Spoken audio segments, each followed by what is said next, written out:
Thank you for tuning in to this episode of the Real ResQ Podcast. We are part of Vertical Magazine's podcast network known as Helicast. We're alongside a bunch of different podcasts, including the Helicopter Podcast, the Valor Flight Crew Podcast, Hangar Z Podcast, and the Vertical MRO Podcast. You can find all of these podcasts at verticalhelicast.com. Now, a quick shout out to our sponsors for this specific episode, Precision Aviation Group. Their precision is the key to your performance. Check them out at precisionaviationgroup.com. Onboard Systems Hoist and Winch. When lives are on the line, proven performance means everything. Check them out today at hoist-winch.onboardsystems.com. Switlick Survival Products. Manufacturing the highest quality, safety, and survival products for aviation, marine, and military markets. Check them out today at switlick.com. Ready Bar. High performance meal bars. All fuel, no crash. Go check it out at getreadybar.com and make sure you put in the Real ResQ discount code RESQ10 for 10% off. And finally, I gotta mention the Real ResQ store. Go get all your hats, t-shirt, and other swag at therealresqstore.com. Now, our next guest has a regular day-to-day job as a pediatric physiotherapist. This is someone who treats and cares for babies, children, and young people from birth to 19 years old. With his skill set, he has expert knowledge and experience of child development and childhood disabilities. The youngest child that he's ever seen was 14 days old. A few more additional fun facts about him. His favorite film is Little Shop of Horrors. He is the 1,089th person to complete the Bob Graham Round. This is a circuit of over 42 of the highest peaks in the English Lake District. It's 66 miles and 27,000 feet, all within 24 hours. And he once had a soccer, or football as they like to call it, the tryout for the Everton Football Club as a goalkeeper.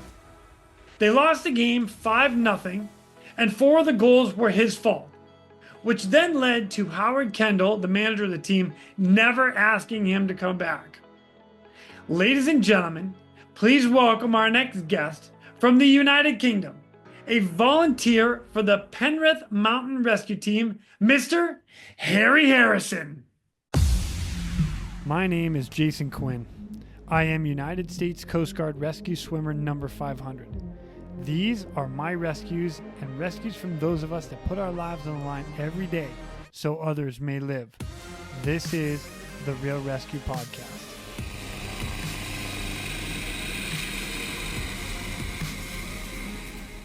Ladies and gentlemen, welcome back to the Real ResQ. Today, I've got a man from the UK. What's up? Mr. Harry Harrison. What's up, Harry? How are you, buddy? Hi, Jason. How you doing? You okay? You good?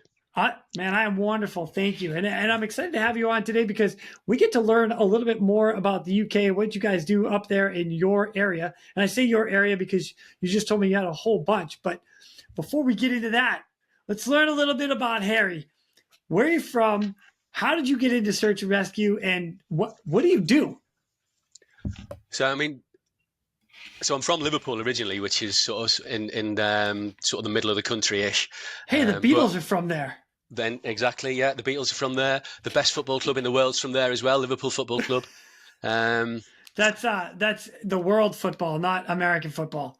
I got you. That is your soccer, my football. Yeah, sorry. That's right. Proper sport. Yeah, so I'm from there originally, but I joined the Air Force when I was 16 and basically became a physical training instructor eventually while I was in the Air Force. So just running around in shorts and t-shirts, just keeping people fit.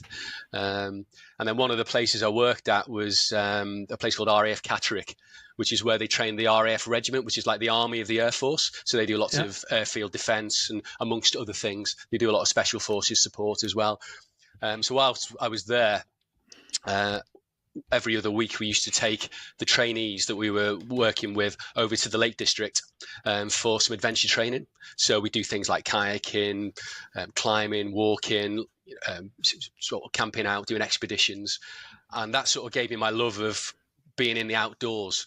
But as a physical training instructor, you had to specialize. So you either did one of three things. You either did parachuting, you did outdoor activities, or you did rehabilitation. So basically I didn't fancy standing in a hangar shouting at paras all day. And I'd done my previous parachute course anyway. So I decided to go do outdoor activities. So ended up taking my qualifications and worked at a place called RITC Furborn in mid Wales, which is an outdoor centre. We did lots of adventure training with them there. So once again, that sort of got me into the outdoor environment, wanted me to sort of be outside more than inside. And then as things progressed, I ended up having to change and do rehab. So I went and worked at the Queen Elizabeth II Hospital in London, in Woolwich, for I think it was about a year. And then you go and work at Headley Court, which is the Armed Forces, or was the Armed Forces, rehabilitation centre. So anyone from the Army, the Marines, or the Air Force that were injured on active duty or just doing sport or whatever it might be, they would come to Headley Court for a period of anything from 2 to 12 weeks. And I would do rehab with them. So you had lots of different groups. You had spines, legs, knees, medicals, and then guys that were looking to go back to active duty, especially sort of your paras, special forces. We'd have things called lates and pre-discharge, where basically you would just beast them and get them ready to go back onto active duty. Wait, you used the word you'd beast them? Yeah, have you not heard the word beast? Well, yeah, but like, all right, you'd beast them, like what does that mean? What does that entail? That sounds like beating them down. It's not beat them down, but it's just give them lots of physical activity to make them very tired.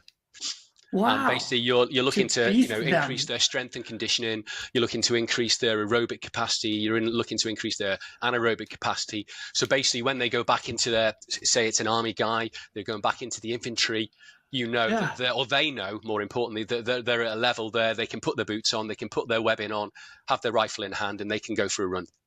And they can do whatever's required of them when they're on active service. So beast is basically working someone very hard. You might have just given me a new term to use. I'm going to use that a lot. I would use it. Yeah, definitely. Yeah. I mean, on my PTI course, we were beasted on a daily basis. 7 o'clock every morning, you were in the gym and you get hammered for an hour, 40 minutes to an hour, and then you had your breakfast, and then you were into the rest of sort of the stuff that you did on your PTI course. All I can think about right now is like it's time for beast mode. And mode on. Let's go. Yeah, so Headley Court, I sort of left and I joined I worked for the fire service at the rehab centre in Penrith in the Lake District. And basically it was a brand new centre, and myself and a guy called Barry Mullett, who was the chief physio there, we set up or helped set up the centre at Eamont Bridge for the fire service, the same as it was at Headley Court. So if you were an injured firefighter, you would come into us, or a dependent or a relative, they could come into us and we would look at whatever injury you had, give you specific exercises for those injuries, and hopefully get you back to your functional work or whatever sport or activities you enjoyed doing. So the oldest guy we had there was 99, and the youngest guy we had there was 18, and there was male and female. So there was a good spectrum of stuff that we did there. So we did a lot of functional stuff. But basically, from 19 years old to 99 years old. Yeah. The 99-year-old was awesome. He was amazing. He was doing circuit training, everything. He was. That's a goal awesome. of mine. Yeah. Like I want, like, my goal is when I'm like my grandfather, he died at like 80 something, but I want to be able to do 5 pull-ups, 10 push-ups, and 15 like air squats. Legit at 80 years old. That is my goal. So I'm maintaining to that point right now. 99 in rehab with you. That's amazing. Yeah, well, Anna, my partner, her granddad, he for every year he would swim the number of lengths that his age was. So he got to 85, 86. So on his birthday, he would go and swim 85 or 86 lengths, and then he'd go for a walk. He was fit as a butcher's dog, and but unfortunately he got knocked down, and then that stopped him from doing the physical activity. He was bright as a button mentally, but just didn't have that physical. But if he hadn't been knocked down, he'd have been depending on how old he got to, he would have been doing that amount of lengths. That's the mindset you got to have. You've got to be positive, I think. Well, and you said it, like, he's sharp as a tack. So it's when I totally see that the movement, like, it all goes hand in hand, the physical and the mental. Yeah, if you definitely. Oh my gosh, I strive for that. That is a goal of my own. My dad currently at 71 years old is still climbing steeples. Like, he's still working full time, and like, you can't stop the guy. And that's my goal. Yeah. Oh, that's cool. As far as I'm concerned, as long as I'm going, or I can walk, I'll be running and doing stuff. Well, heck, you were on a SAR case last night before this recording? Yes, yeah. It was a late one. We got called about 5:30ish, I think, to a suspected fractured ankle on one of the local hills in the Pennines. So it was a quick drive out, and then luckily we knew where he was, so we could walk straight to him. And then it was I just did the CADS care, which was quite simple. It was just to put an air splint on, give him some medication, and then some pain relief. And then we wheeled him off. Do you have wheels over in your way for rescues? It depends on where you're at. So, and in the mountainous terrain. So some of them do. They'll have like a bicycle tire type contraption that can go through. Yeah. Some of them are one wheel, so you put it on two. Like, it's almost like a wheelbarrow type thing. Some of them that's what we do. So we put our wheel. Yeah. We put our wheel in the middle, or roughly in the middle, and then you just have the arms out on the stretcher, and then you have people on either side, but basically just wheel them off, and it's so easy. If the ground's, even if it's uphill, down dale, it's dead easy to get them off, which is good. And the one you're talking about, there's actually like a handbrake on there too, right, for the wheel? No, not for ours. No. Okay. No, there's no handbrake. So you literally, last night as well, because it was quite steep when we were coming down off one of the hills, you've got to have a lot of people just making sure you're not going too fast. He's not going to run away with you. But the guy who rescued, let's go. Yeah. Woohoo! He was awesome. He was great. He was very chilled, despite him having a fractured ankle. Dang. So it's just a late night.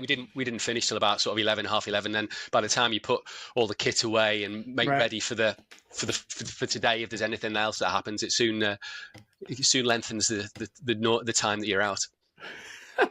Well, I appreciate you giving me the time today. Thank you. That's great. So I better go back to why I got into mountain rescue, innit? So basically, what I was. Well, wait a minute. No, I had one more thing in there, because I wanted to mention, in all your being physical and physical activity, last week or the week before, you were up climbing mountains in the snow as well. And you sent me pictures of like, hey, this is my current situation. And I'm like, are you kidding me right now? You're making me jealous. This is ridiculous. Yeah, we're on winter training. So every year, all the teams in the Lake District, of which there are quite a few, generally will go up to Scotland at different times. So one team will go, and then another team will cover their area while they're away. So we went up 2 weekends ago to a place called Badagouish, which is near Aviemore, and basically we're walking around the Cairngorm Plateau. And into some of the corries there, just doing lots of sort of movement on steep ground, ice axe crampon work, and which is amazing, really good fun. Bit of walking on sort of ice, water ice, that type of thing.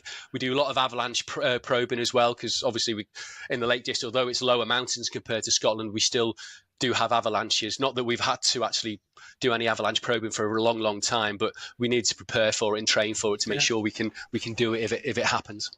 So yeah, it was a good weekend. It's a good social as well. It's just nice to get out and get everyone in one place and have a chinwag, have some food, maybe have a glass of wine, and then get out on the hill.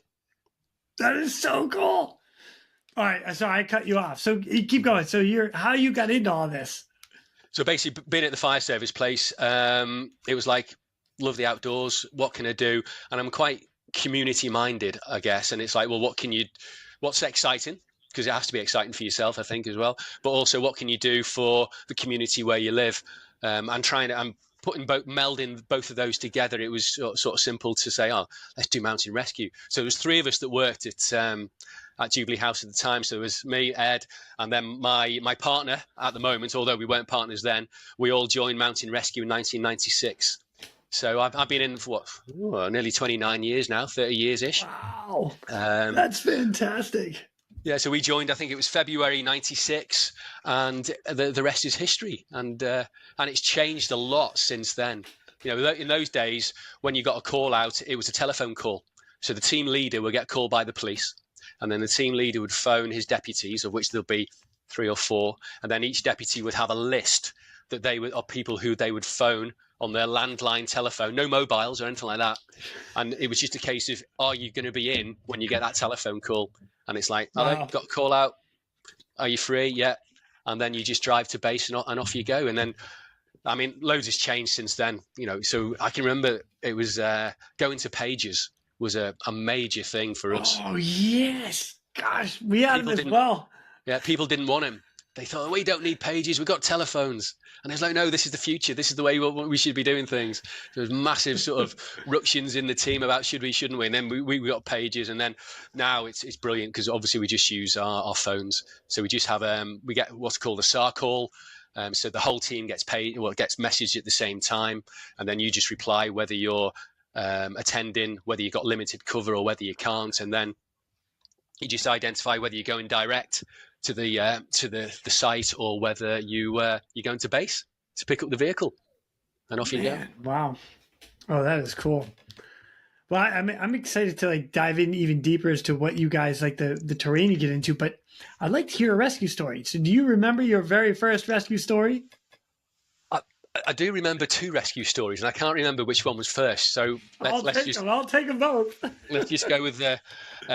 So I'm guessing the first one, because I joined in February, is probably the one we did on our place called Cross Fell, which is the highest point on the Pennines, which is a range of mountains that comes up the sort of the centre of England and into Scotland. There's actually an ultra marathon that runs across. It's 268 miles in length, and people just run it. And it's always in the winter as well, so it's hardcore, the people who do that. Nice. So anyway, we got called out for a missing person on top of Crossfell. So on top of it's just a big plateau. It's quite flat, but there's no points of reference really at all. So at night, that's hard work. But when it's at night, foggy, you can't see a thing. It's blowing a hoolie, so there's really windy crosswinds coming. Trying to find someone up there is difficult. So we were doing a line search across the top. So literally, we were probably 2 meters, 3 meters apart from each other, so we could keep each other in visual contact.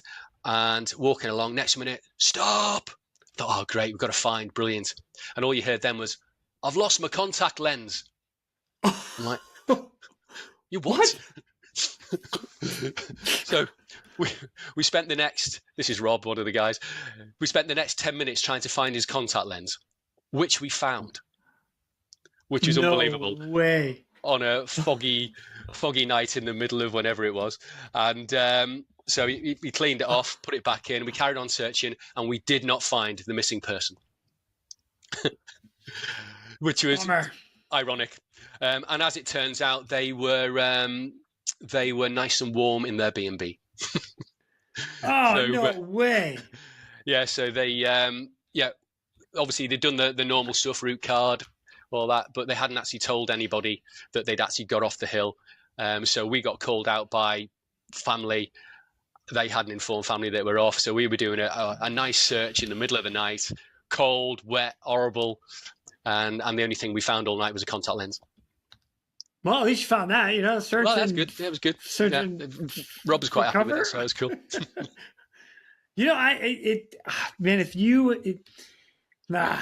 There's enough of us that have been in search and rescue for a long time. And if you haven't been called out for somebody that's in bed, and didn't let anybody know, man, you haven't been doing this long enough. Because it happens to all of us. And you're like, really? I just wasted hours looking for your dumbass, and you're in bed. Well, I mean, even worse, we've had call outs, which is skipping it. My other one is where people have actually watched us deploy, looking for them, and not said anything. So we did, this was a few years later, we did a river search, and basically went from Carlisle, and we literally walked and swam down the River Eden. So there was a guy, he'd been seen allegedly enter in the water. So we had point last seen underneath the Sands Bridge. And so we got deployed, and it was like, you need to go in from here. And it was quite low water, and it was a case of just search downstream. So the River Eden is big. I mean, it's not as big as some of the rivers over in the US, but it's big enough. And okay. So basically there was a group of 6 of us, and we started there, and we just walked. And then when we couldn't walk, we swam down the river for 6 miles. It took us absolutely ages. It was really, really hot. It was sunny.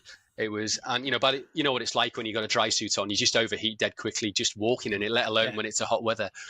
Yeah. And we got down to this village 6 miles away, and it's like, right, end X. You don't need to do any more. Luckily, the fire service turned up with their butty van, and they gave us some food and some drink. But the guy that we were looking for actually was on the top of the bridge, watching us enter the water, looking for him. And just watched us go off down the river quite happily. I don't know how he got found out in the end, but the police had a word with him and sort of pointed out the error of his ways.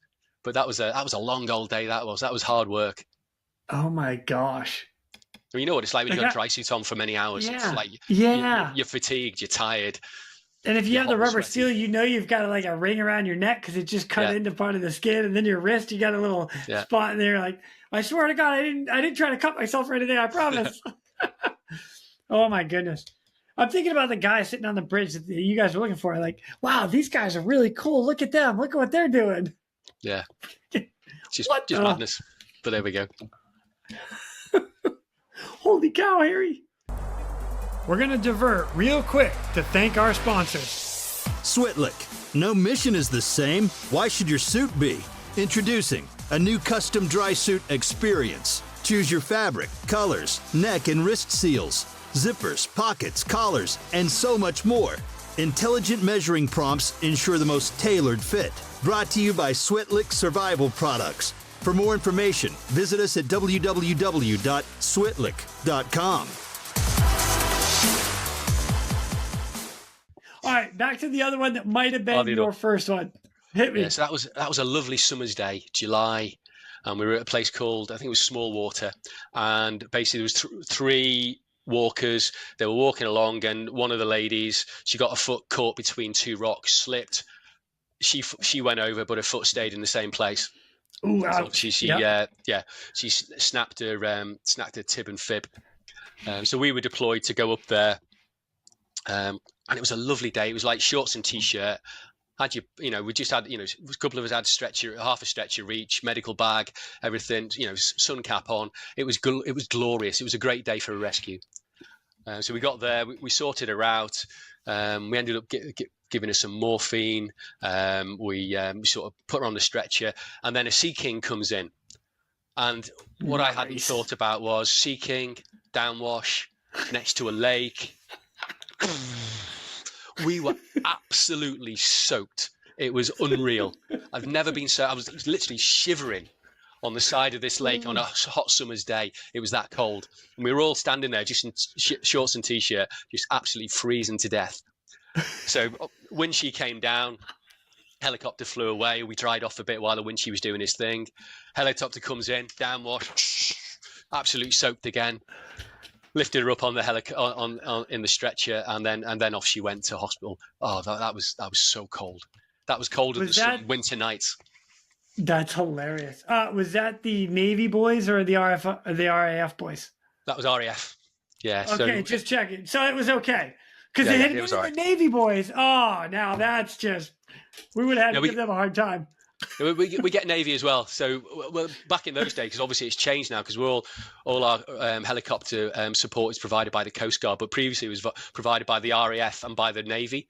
So generally anyone from RAF Bulmer, which is on the east coast of England, would come over to us. It's about 40-minute flight time. And then sometimes we get the Navy helicopter from RNAS Prestwick coming down, which is roughly about the same flight time. So they come to us, which is pretty cool. It's always good getting that is pretty cool on a helicopter. It's good fun. Yeah, I love it. I still do it every chance I get. So, I mean, that's for me. I love it. That's so cool though. I dropped that in there a little bit with the Navy boys because you're RAF guy. So Air Force, Navy. I know. Let's face it. Air Force first, then Navy, then Army. There it is. There it is. Yeah. As the Air Force guys would say, check in, don't dig in. Okay. Yeah. Oh gosh. We like our creature comforts in the Air Force. Well, we did. Yep. One of the things I love about like even U.S. military stuff is everybody can give each other a hard time. You're all on the same team. You're all having a good time, but like, yeah, give a hard time to your brother. Yeah, it's quite good in the rescue team at the moment because we've got a couple of Army guys, a couple of Air Force guys. So like you say, the banter's good. It's you give each other lots of stick, and it's taken in the best way possible, and it's just good fun. So it is nice. Oh, that's fantastic. With that, when the rescue you just talked about, when you guys got soaking wet, so the patient's gone off to the hospital. Now you guys have to hike out in soaking wet clothing, shorts and t-shirt. How far did you have to hike out? Do you remember? It's not that far, maybe 3-4 miles. That's all it is. So by the time you got off, you were dry because it was 80 degrees. It was a hot day. So it wasn't too bad walking off. Perfect. But that's always the worst bit. Once you've done the rescue and they've gone, especially if they've gone in a helicopter, the walk off is always the hard bit because the adrenaline's been there. You get there as fast as appropriate. You do the stuff that you need to do. You're on autopilot. You know what you need to do. And then it's all over. And the worst bit is when you get there, and we have 2 sets of helicopters here. So we have your sort of Coast Guard, and we also have air ambulance. So sometimes the air ambulance will come in, and it will basically rescue the person just as you get there and fly off. And you're just like, is that it? You've walked there for nothing, and they've just flown off. But there we go. Because a lot of the time the helicopters get rerouted and get sent to other priority areas. So you've still got to go no matter what, just in case. Yeah. Does the air ambulance side, is it a civilian aircraft? It is, yeah. Well, it's part of the it's actually a charity. It's the Great North Air Ambulance. Nice. They're actually a charitable organisation who have paramedics on board and doctors on board their helicopter. So basically, they tend to be used for road traffic accidents, sort of severe stuff where you need to get in quick, get some immediate medical care as fast as you can, and get them to somewhere as quickly as possible. So we do use those a lot if we can. Cool. Are they able to winch or hoist? No, they have to land. They do. Okay. Yeah, they land. So that's when so your Coast Guard can hoist and winch if you need a helicopter. I know the Royal Navy can, Royal Air Force can, right? But they can. As I said, the Air Force, they don't tend to do any of the sort of rescue stuff now. It's just the Coast Guard will do that. Okay. But yes, gotcha. Yeah, military helicopters can hoist, and winch. Cool. Very cool.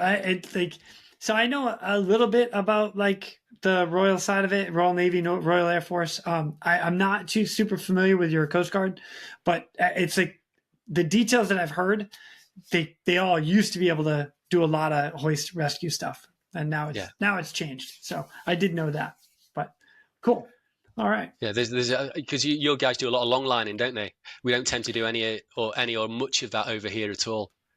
Got it. So it depends on the agency. Some like Sonoma County Sheriff's Department, which I just had a chance to visit to, that's all they do is long line.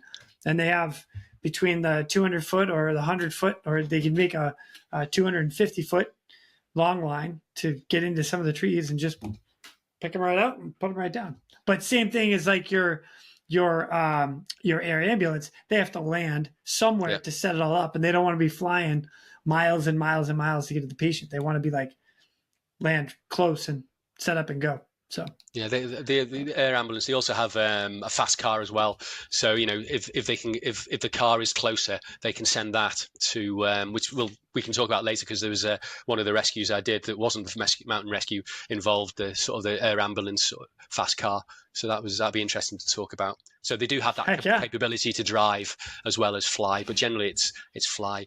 A lot of the ones we'll probably do with them, or might be if you've got a hypothermia patient, they might need ECMO, sort of rewarming. So they come in, get them straight to the nearest ECMO hospital for them to get rewarmed.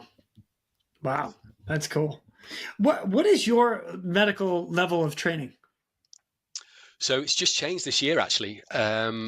So we were called casualty carers, and then what sort of government wanted to do was have us at a roughly a level the same as sort of paramedics, sort of or ambulance technicians. So our training has changed, and we're now called remote rescue medical technicians. Okay. So basically, we can provide obviously first aid on the scene. That could include giving oxygen, giving Entonox, applying sort of airway adjuncts like MPs and OPs. And the main thing that we have is that we're allowed to carry controlled drugs.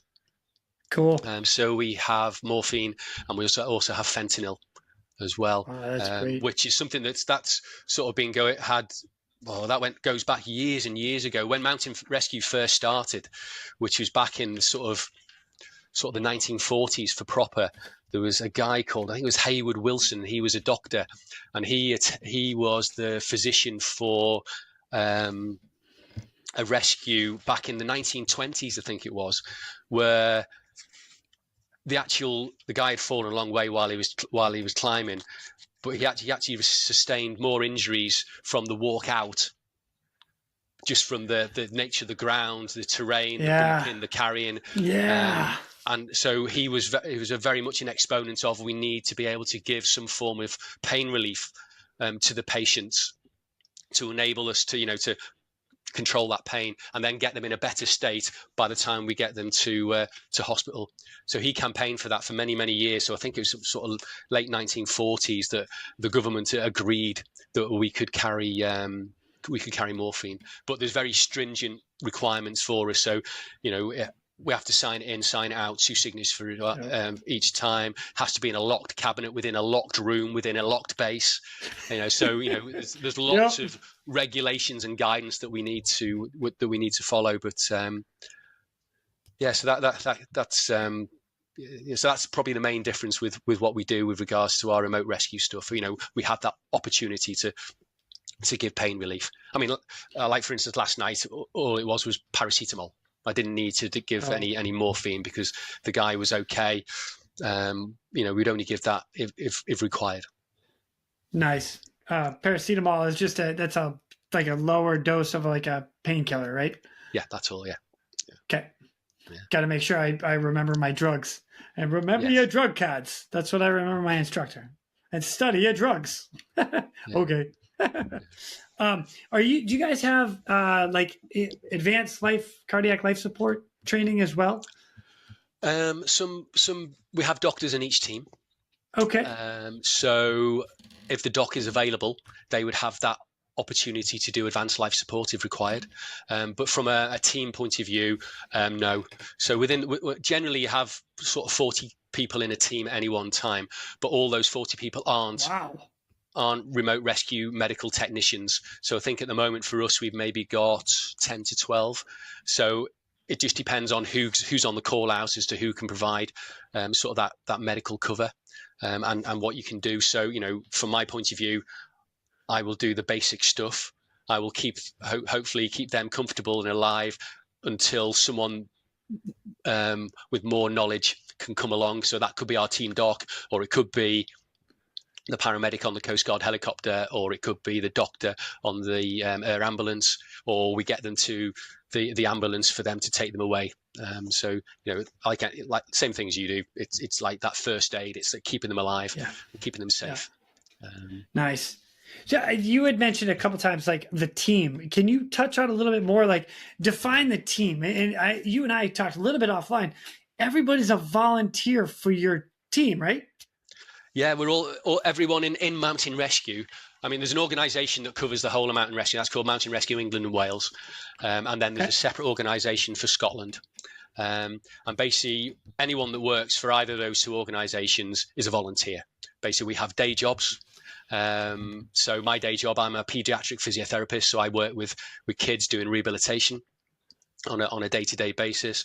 So I'll get a call on my on my phone, and it's a case of, can I go, can't I? And if I can, I'll leave what I'm doing, and I'll attend the rescue. And so that call will go out to all 40 members within the team. Generally, you wouldn't get all 40 because people will be working, people will be ill, people will be on holiday. And so you probably get, like last night, we had 16 guys on the hill, guys and girls on the hill. Wow. And we called a separate team out as well. We called Kirby-Stephen Mountain Rescue out as well because they're adjacent to us. So, we try and, we don't just try and keep the rescue to ourselves. If we can help it, if we can spread it out and get more people in from different teams, we'll do that. So within the Lake District, there's a thing called LD SAMRA, which is Lake District Search and Rescue Mountain Association. Got it wrong way around, but anyway. So there's 12 teams within our area, within the Lake District. So there's actual 10 mountain rescue teams. And then we've got 2 separate teams. So one is search dogs.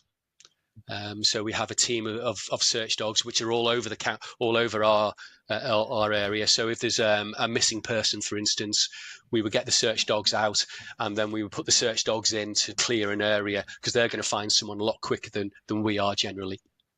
And then we have Cumbria All Mines Rescue Unit, which is our underground version of mountain rescue. And basically, there's lots of mines, lots of caves in the Cumbria area because we did a lot of sort of mining back in the day. So we have a separate mines rescue unit or cave rescue unit that will go out and do any rescues underground. Holy smoke. So out of the 12 teams, depending on the rescue, anybody could be called, and certain teams are going to be called for certain events? Yeah, so Penrith themselves, we've got the biggest area in the lakes to cover. So we go up into the Scottish borders, and we go across into Northumberland, and we go towards sort of Keswick Way, and then we go down towards Kendal. So quite a big chunk of land, but we probably don't get the most call outs because we've got the biggest area. We probably get about 50 to 60 calls a year. And then our neighbours to the east, Kirby-Stephen, they probably get roughly about sort of 40 or 50 calls a year. So we don't get that many. Whereas your bigger teams like Keswick, Langdale, Wasdale, Patterdale, they'll get in the hundreds every year. And in other weekends, sort of for instance, Keswick or Wasdale or Langdale, they could have 3 or 4 calls in a day, let alone in a week. Oh my gosh. So because those areas are really, really touristy, lots of people come, they love the hills, and it's great that people are getting out there, and a majority of people, it's an accident, people hurt themselves, it's just one of those things. It's not done maliciously. Sometimes people do go up and you think, you haven't quite thought that one out. You haven't thought about your route. You haven't thought about the kit you need. You haven't thought about the weather. You haven't thought about food, telling someone where you are. All those things that are basic that we try and promote as mountain rescue teams. With this thing called Adventure Smart, and we try and sort of get that out to as many people as we can. And that just goes through, am I confident? Do I have the knowledge for what I'm doing? What's the weather like? And have I got the right gear? Those are great questions to ask. If you can answer 3 out of 3 of those, go out on the hill and have a good time. If you can't, you need to address the ones that you can't. And phones are great nowadays. You can get your OS maps and you can see where you're going. But the only problem is if it's a cold day, your battery runs out of juice. Right. Your phone goes off. You now have no idea where you are. So yeah, fine. You might want to use your phone, but always make sure you've got a map and a compass. Always make sure you can use your map and compass. That's cool. That's great. That's great advice, actually. Man, I'm going to take that one too. So that's 2 things I've stolen from you today. Excellent. All right. Carry on stealing. Yeah. I mean, the good thing about phones is we have a thing called Sarlock, where basically we can send a link or a message to somebody's phone if it's still working, and they can click on it and it automatically pings up on. We have something called Mountain Rescue Maps, and basically they will appear on our map in our base, and we know Holy cow. exactly where they are. So you can either deploy a team to go out and get them, or sometimes you can actually talk to them and say, turn left, you'll find a track, walk downhill, you'll be fine.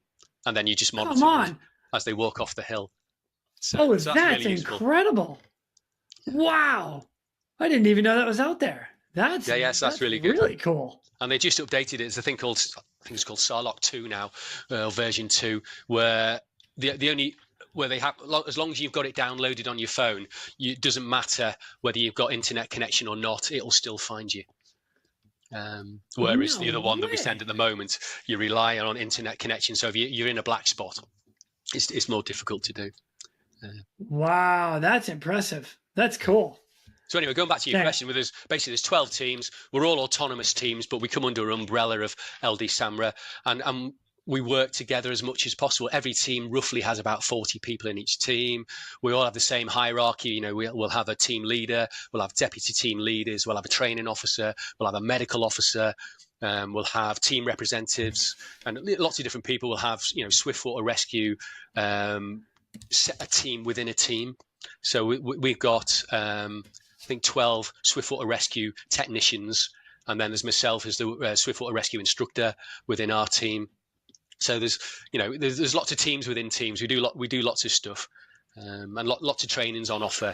So we do anything from like surge management, party leader courses, obviously your first aid stuff, Swiftwater Rescue, avalanche awareness courses, and so despite us being volunteers, we do a huge amount. But we all, the main thing, the big thing is that obviously we don't get paid to do it, and we generally don't get paid to deliver the service we deliver. So we have to go out and rattle tins and raise money to deliver what we do. So for instance, Penrith costs, I think it's roughly £35,000 a year to run, give or take, depending on what we're doing. So that's a lot of rattling of tins. We do get some bequests, we do get sort of donations and that type of stuff, but a lot of the time we'll be out in the local area, at different festivals or events, and we'll just stand there and hopefully people will sort of donate as they walk past. And a lot of people do, which is great. Yeah. It's always interesting to me, like some people, they don't know that you're out there, or until all of a sudden they're out there and they're like, oh, I need help. And then you show up and you're like, I didn't even know you guys were out here. You're like, oh yeah, hey, here's a check. Let me help you out, because the next time I'm out there, I need you guys. Yeah, definitely. Wow. And a lot of people think we're paid as well, and obviously we're not. It's just generally everyone in the team, they're all very community minded, very much about what can they do for others as opposed to what they do for themselves. So, and there's plenty of times when I've maybe gone to a rescue when it's a birthday, or over Christmas, which is not ideal. That's no fun for you. You're like, son of a gun, could they have picked the worst day to go out? It's my birthday. That's terrible. I'm sorry. Well, I was thinking of the kids' birthday as opposed to mine. I don't mind going out on mine, but all right. Kids, doggone it, this is the kid's birthday. I can't go today. All right, I'm on my way. Come on, Junior. I often get stick from my kids about, what are you going? Why are you going? Well, if I don't go, who else is going to go? Yeah. So, well, it's so true too. Like, that's. But we do love it. Come on, Harry. Like, I love what I do. I know you love going out. You're like, I do. Yeah, I do. I'll be right back. I'm gonna get so much stick off my kids for coming on this. I can tell you now, because they think I eat, live, and breathe mountain rescue. It is. So coming on this is just going to prove it to them that I do. I'm not going to. You have an opportunity to tell them right now how much you really love them. Now I'm going to throw that out there to you. Okay. They are great kids. So that's good. There you go, kids. Yeah, I mean, one of them tells a story of my eldest, Scott. We went to a school presentation. He was getting a presentation, and halfway through the night, someone said, "Oh, we got a donation for Penrith Mountain Rescue Team, but there's no one here from Penrith Mountain Rescue to collect it." And I'm sure this isn't true, but Scott says, I stood up and I shouted, "I'm from Mountain Rescue," and walked down and got this check. And I'm sure I didn't do that, but he's committed that I did. So I'm really embarrassed about that. Yeah, I'm just stupid. Excellent.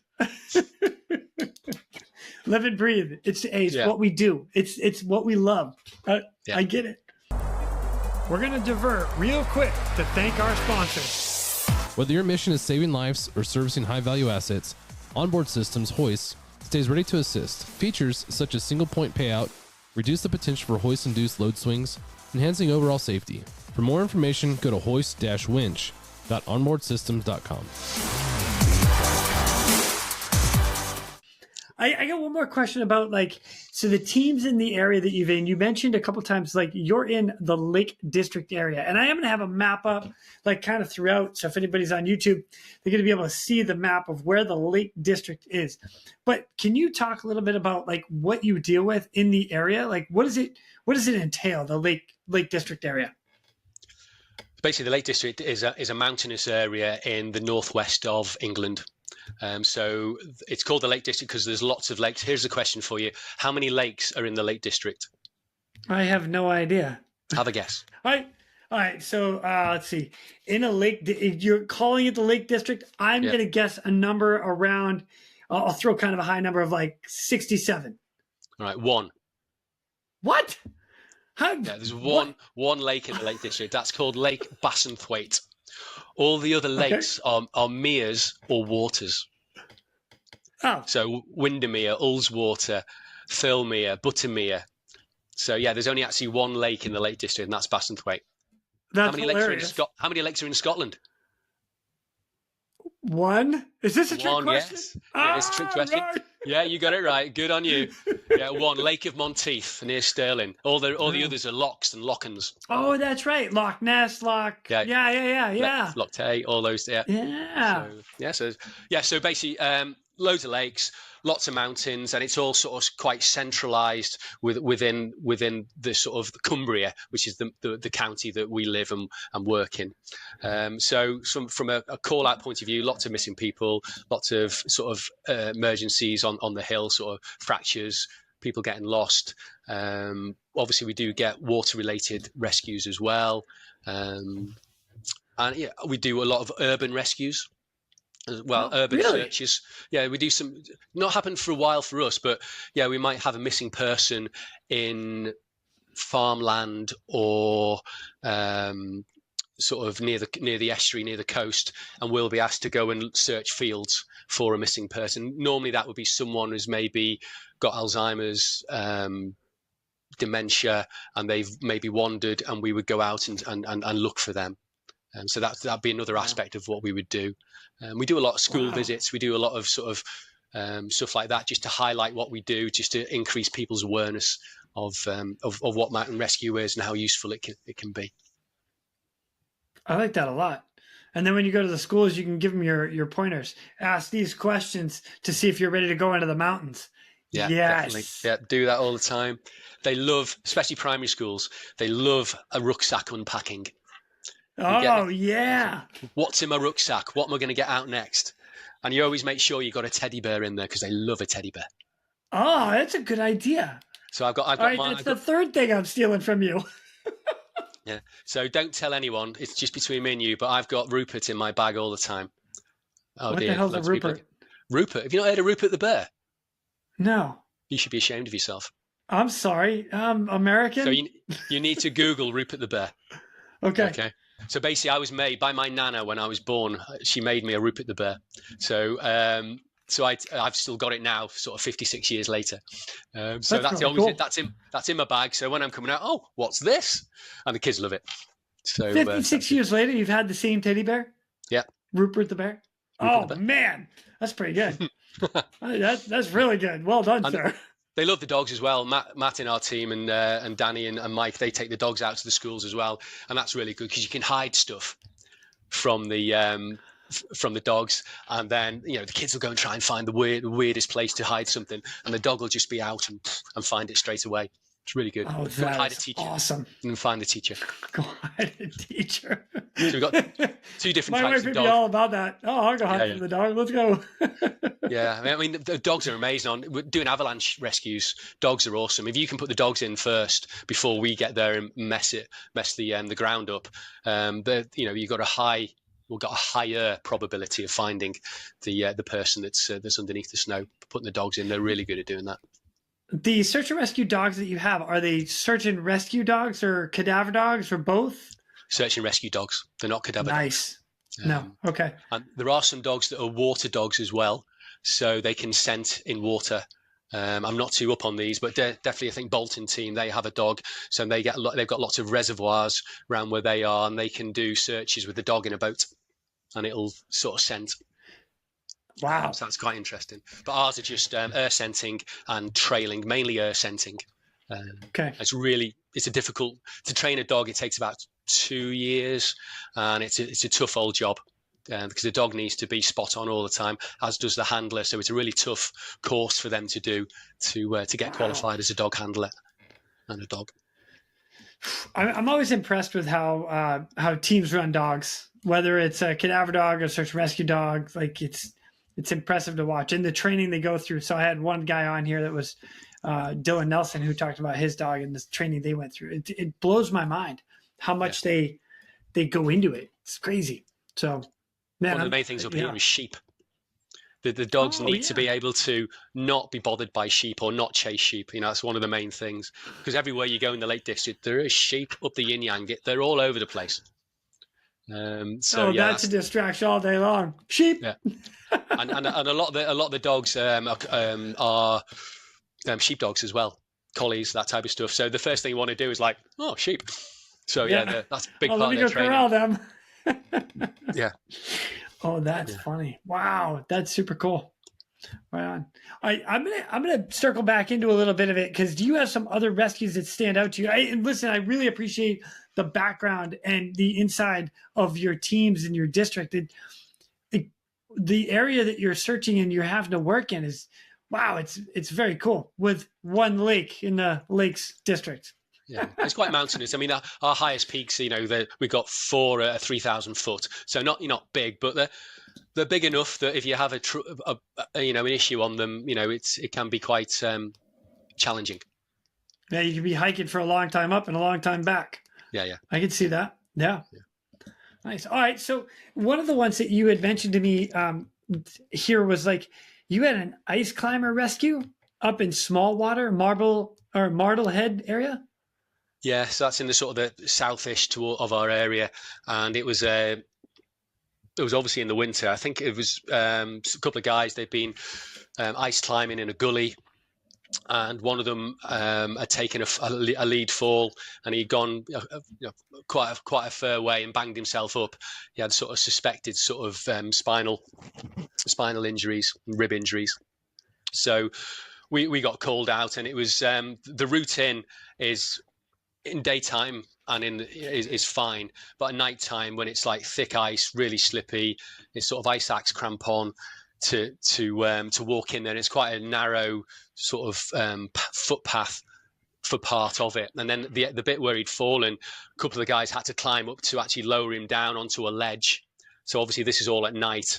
So I didn't do any of the climbing. But once he got him down onto the ledge, there was still about sort of a 10-meter step to get him down onto the path, which was still quite steep. So it's a case of putting him on the stretcher. And then, have you heard of barra boys? No. So a barra boy basically is someone that's attached to the stretcher. So you can either do a horizontal or a vertical stretcher lower.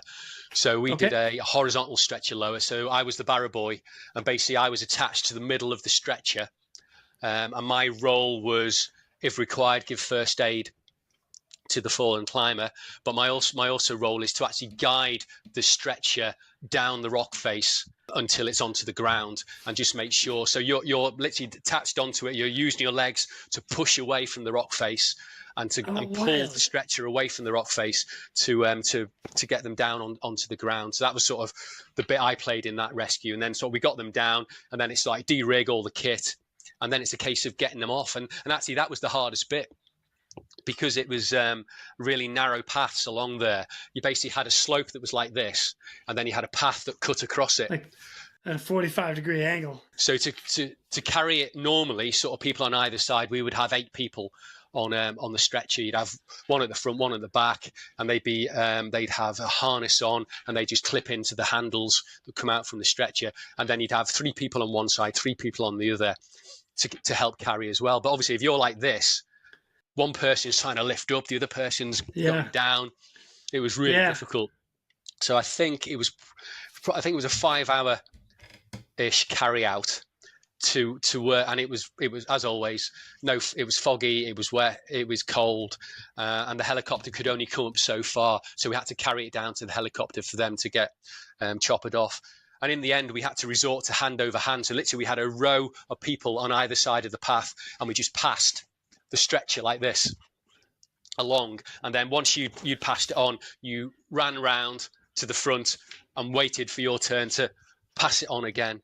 And that was one of those sort of joint rescue sessions where we called a number of teams out to help us, because you need a lot of people. On a normal sort of carry out on a good day, ideally you'd have 16 people minimum for a stretcher carry. So you have 8 on the stretcher, rotate round, another 8 go on, and then you keep rotating as you go. That's the plan. It doesn't work that way often. So that on a night like that, you needed lots of people. Just to keep passing that along until we got down to a point where we could actually carry them correctly and get them down to the helicopter for them to be choppered off. So that was a long old session on the hill. Wow. And really, yeah. And walking in, you know what it's like walking in crampons on ice and trying to carry stuff at the same time. It's hard work. Yeah, because like for those that have never worn crampons, you literally, it's not like you just step and you just keep stepping. You're like, you step and you almost, I want to say you almost wiggle your feet a little bit to make sure you're digging in, or you're stepping with like a step, like you're. You got to put some force into it to make sure that you've got good traction on the ice when you're walking on it, to make sure that you're not going to slip. If you just gently put your foot on, even though you've got spiky things on, you can still move about a little bit. So you need to be quite forceful when you're placing your feet down and when you're carrying. So there's a number of slips going over that night, I can tell you. Yeah. And everybody's got a headlamp on. Awesome.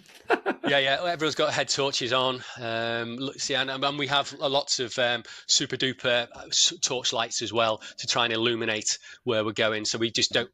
You might have people at front and they'll be showing the way with the torchlight, making sure we can see where we're stepping. It's not worse than being at the back of a stretcher and you're carrying it and you can't see what you're doing. So, and it's all about teamwork. It's about, there's a rock in front, there's a step to the left, there's a down step to the right. We're going up now, we're going down. And it's all those logistics about keeping the head, the stretcher head end up. So if you're going downhill, obviously the head's got to be uppermost. And then sometimes you're going uphill, so you got to turn the stretcher around and you got to carry them up the hill in the right way. So it's constant thinking. And then being the CAS carer, you're there next to that person, making sure that they're okay. Because obviously at any moment in time, they might feel sick, they might be sick, they might stop breathing. So you need to be there and monitoring them all the time. And then you'll have CAS cards as well, I guess, that you fill in for your patients. We have to sort of monitor them on a 15-minute sort of rotation to make sure that they're not deteriorating and getting worse. So there's lots to do. And then you've got other people in the team that, apart from doing the carrying, that might be looking at setting up lowering. So if we're going down a steep hill, we might put a back rope on. So we'll just attach it, and then lower them down so it's not going to go out of control. Or it might be it's really steep. We need to do some proper sort of anchor systems to enable us to lower down. So we might use the petal IDs to lower them down onto a flatter ground. If we can, we sledge the majority of the time because that's easier. Which is because we have bell stretchers, if you've seen those, and basically it's a really heavy thing which is split in half. It's a nightmare to carry when you're going on a rescue because you can't look up because you've generally got your helmet on and you can't see what you're doing. And basically it's really heavy, but once you put it together, it's really robust, and it's on skis. Well, it's on two. It's on two skis, I suppose, two poles. It can slide across the grass and that, so that makes it a lot easier to pull. So the rescue last night, the start of it was a sledge, and then we got to a point where we could put the wheel on, and then we could carry them off that way. Man, thank you for sharing that one. You have a bunch more, and actually, let me start with this one because I know we have a list to go over, and I'm excited to hear about all of them.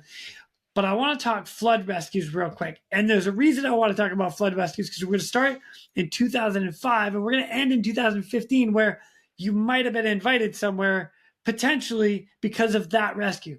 But let's go back to 2005. You guys in the UK had a ton of flood rescues. What was that like? Yeah, so I think it was 2005. Basically, there was, severe weather warnings across lots of the sort of the northwest of the country, and particularly a place called Cockermouth, which has another mountain rescue team. So they were really busy at this time. The Cockermouth itself, which is a lovely town, got flooded.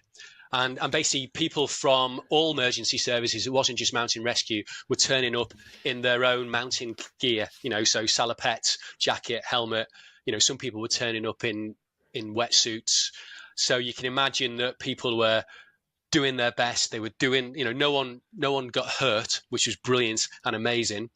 But people were putting themselves at risk because they were cold. They were getting hypothermia. They were experiencing sort of all the biohazards from flooding. So obviously there's lots of effluent and lots of rubbish in the water, and you're walking through it. Yeah. So it wasn't ideal. So from that, it was decided from a governmental perspective that the fire service would upskill themselves to be able to respond to flood rescue situations. And as an adjunct to that, mountain rescue teams did the same. So we were allowed to bid for lots of grant monies to enable us to buy dry suits, buoyancy aids, helmets, waterproof head torches, throw lines, sleds that could go on the water, ribs to go in on more sort of buoyant and tasty water as well. So we could get into that and buy all the kit, and then so we got all that from 2005 onwards, and every mountain rescue team had a swiftwater rescue team within their mountain rescue team, so they could respond to any water-related issues within their area. Also, there was an LD SAMRA water team as well. So if there was anything which was classed as a major incident, you could coordinate all the water rescue teams and all the all the swiftwater rescue technicians into one place and deploy them to provide cover for any sort of flood or sort of water-based rescues. And then moving on from there, 2008, there was another flooding. I wasn't actually involved in doing any rescues, but I was involved in the bad weather. I was doing a mountain marathon at the time called the Original Mountain Marathon. And just me and my mate. So we'd completed day one, finished, thinking, great, let's get into the tent and let's just get dry. And then we were told it was cancelled. So we had to walk from a place called Buttermere back to a place called Seathwaite. And to do that, you've got to go over this really steep hill called Honister. And there's a beck, a small river that runs down the side of it. On that day, it was a torrent. It was like a Nepalese river. That was huge. So we were literally walking up this steep hill, trying to chomp through the water to get to the top and down to our car. And then luckily where we parked, it was on a dry standing and it was fine, but there was loads of cars flooded, loads of cars had washed away. It was biblical. It was unbelievable. And then fast forward to 2015, that's when we had another major flood in Cumbria. And lots of different areas affected, especially Carlisle, which is one of the main cities within Cumbria itself. So lots of the sort of the houses and supermarkets were devastated by the floods. So literally you were wading through water that was up to your waist. Wow. So and obviously there was all the difficulties of doing that you've got the effluent, you've got all the rubbish that's in the water, you've got lots of stuff that you can't see what you're stepping on, so lots of sharp stuff. So luckily you were given sort of heavy duty boots, water boots, which have a solid sole, so you're not going to pierce that. Plus, the other issue you've got is manhole covers. Sometimes they can pop off, and that can create a siphon, so you can get pulled down into the water from that. So it's a big stick. It's poking in front of you. It's making sure that everything's safe, and you're going house to house to check if anyone's in, check if they want rescuing. If they do want rescuing, get them out, get them onto the boat, get them to somewhere safe. So they had lots of sort of centres that were set up to get people warm, give them food, give them somewhere to sleep until the waters went down. But from a Penrith point of view, it was a long weekend, sort of Friday to a Monday. And our first rescue that night was to an old guy. He was on his way to see his girlfriend in a local village. And Nice. we just got the call that he was stuck in his car. Can we go and get him? So we got there, and we must have been quarter of a mile from the River Eden, which is a big river. And the water was up above it was just below our waist. And we were walking towards the river, towards where this car was. And the guy was in there, in his car, sat down, water up to over his legs, tapped on the window. He wound the window down. Luckily, it wasn't electric. Wound it down. Come on, mate, you need to get out. No, mate, no, I'm going to stay down here. I'm going to go over there in a minute. I'm like, oh, you might have to wait a little while. So anyway, we managed to convince him to get out. And we sort of, you've probably done it yourself, create a wedge, sort of like a triangle.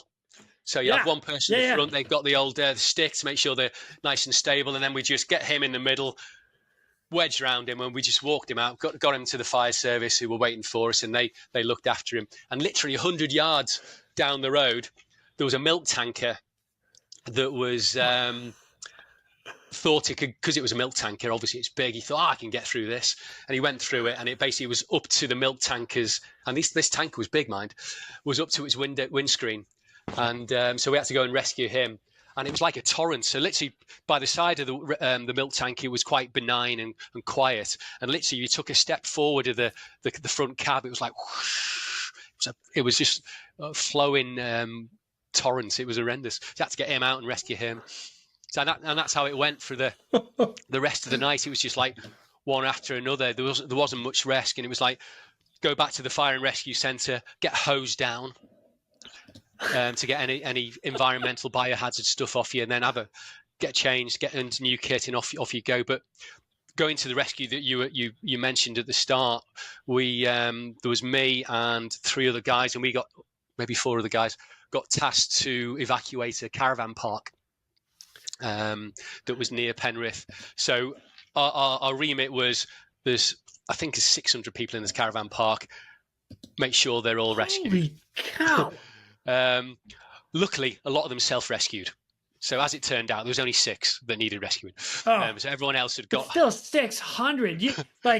The mind job that would do on somebody to be like, hey, by the way, I need you to go over there. There's 600 people trapped. We need you to get them all out. 600 people? What? So it's like... it would have been a bit of like, let's observe what's going on and then call other people in as per required. But so luckily, there's a higher area. They went up and they were fine. And then there were just 6 people, and they were in their lodges, caravans, right next to the River Eamont, which is another river near. And it was just unbelievable. And normally the River Eamont is quite low, quite benign, and when it does rise and get big and bumpy, it's fine. But this thing had just broken the banks. It was all over the place. And we went to this one guy, and he was elderly gentleman, and it's like, so you take a sort of quick history of medical and comorbidities, what else is going on. He's saying, I've got double hip replacement, double knee replacement, I've got angina, I've got a heart condition. Just like, oh my god. And I've got to get you out. And as it turned out, one of the guys in the team, before this even happened, this Coast Guard helicopter turned up, and this Coast Guard, I think he was a lieutenant, came down, and I was thinking, oh, brilliant, Coast Guard's here. They're going to take over. They can do everything. That's brilliant. And he came over, had a quick chat, went, oh, you're doing a great job. I'm going. And he went, I was like, oh. And off he went, because, I mean, there was other stuff to do.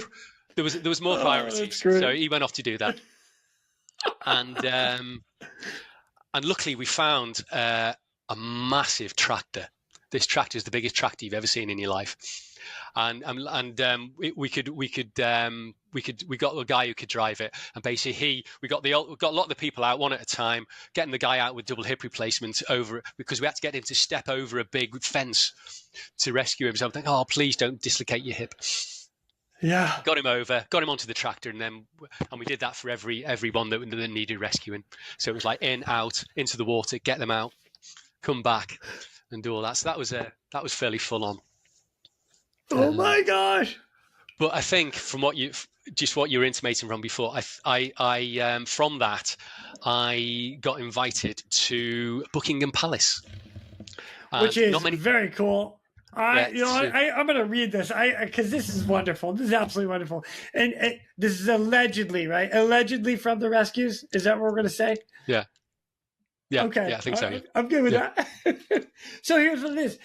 The Lord Chamberlain is commanded by His Majesty to invite Mr. Mark Harrison and Mr. Finlay Harrison to a garden party to celebrate the coronation at Buckingham Palace on Wednesday, 3rd of May, 2023 from 4 to 6. That is so cool. And you actually sent me a bunch of pictures here that they'll have up like all the guardsmen, the king, and then you and your son standing in front of Buckingham Palace. This is amazing. Very cool. I've not Very told cool. many people about this, so this is going to be new to a lot of people. But yeah, it was an amazing day. It was really, really good. Got to meet the king. So when you're there, they have two lanes. You have a king's lane and you have a queen's lane. So the king comes down one lane, and people who are getting introduced to him stand in the middle of the lane, and then everyone else, like me and Finn, we were on the side. So you could choose which lane that you went to. So Queen Camilla was going down one with Prince Edward and Princess Sophie. They were going down one, and then the other one was the king going down. So he was saying hello, and then every now and again he'd break off and he'd come to the sidelines and say hello to the other people that were there. So me and Finn managed to shake the king's hand, say hello, listen to him talk to someone else, and then he wandered off. And just Buckingham Palace. I mean, you'll have seen the front of Buckingham Palace on lots of pictures, but the back is even better. Oh, it's just so amazing. Cool. And you're there. There's two brass bands playing, and then the king comes out and the queen. The national anthem plays, which is always a bit of a heart tug. Yeah. Sing the national anthem, and then the king comes out and they do all the different bits and bobs. And the grounds are just, considering it's in the middle of London, the grounds are just beautiful and massive. And they put on a good spread. The food was absolutely amazing. I have no doubt. I have got a photograph. You've got to have the quintessential cup of tea in England. So we had a cup of tea at Buckingham Palace and a nice cucumber sandwich. So I think there was a letter that came back from the Coast Guard lieutenant that came down commending all of us that were doing that particular rescue. And I think that's where that came from a couple of years later. So that was that's super cool. Pretty awesome. Yeah. So you get to go represent everybody. That's how we're gonna play that. Well done, sir. Well done. Yeah. But like anything, it wasn't just me. It was loads and loads of people that were doing their thing. For the floods, the army were in there, police, fire service, mountain rescue, lots of other voluntary organisations, keeping people warm, giving them food. It's a real joint effort. They have different levels. They have sort of gold, silver, and bronze levels. So bronze would be sort of just us going out doing an operational, whereas silver, it's like it's a major incident that involves a number of agencies. And then gold is like it's something terrible's gone wrong. So like your floods, where it's had major impact over a wide geographical location or whatever it might be. Yeah. We're gonna divert real quick to thank our sponsors. Precision Aviation Group. Mission-critical operators and fleet managers rely on Precision Aviation Group as a worldwide leading rotor and fixed-wing MRO provider. PAG provides tip-to-tail solutions in 4 MRO segments: avionics, components, engines, and manufacturing DER services. A single point of contact gives you access to over 150 million in inventory, globally 24/7. Just call 800-537-2778. Precision Aviation Group. Others sell parts. We sell support.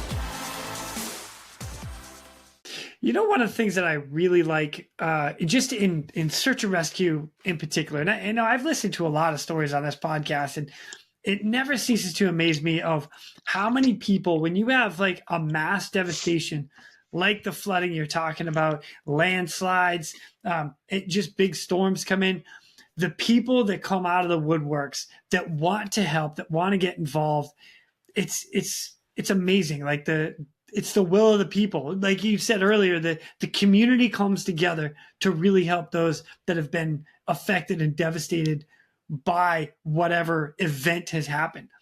I love it. I think it's amazing. So yeah, I mean, yeah, it's really good. I mean, people taking people into their houses, because their house has been wrecked, and it's just it's just that like you said, that community spirit, bringing people together, working for each other for the common good, which is awesome. Yeah, it's what we do. It's what we live for. I've said this as well. Like, I don't want anybody to get hurt. Like, if I'm standing duty and I'm on call, like, I don't want to go save somebody because they get hurt. I don't wish somebody to get hurt. But if you do get hurt, I want to be the one that goes. Let's go. And it doesn't matter how many years you've done it. When you do get the call, it's just like the heart rate goes up a little bit, and it's like, okay, here we go.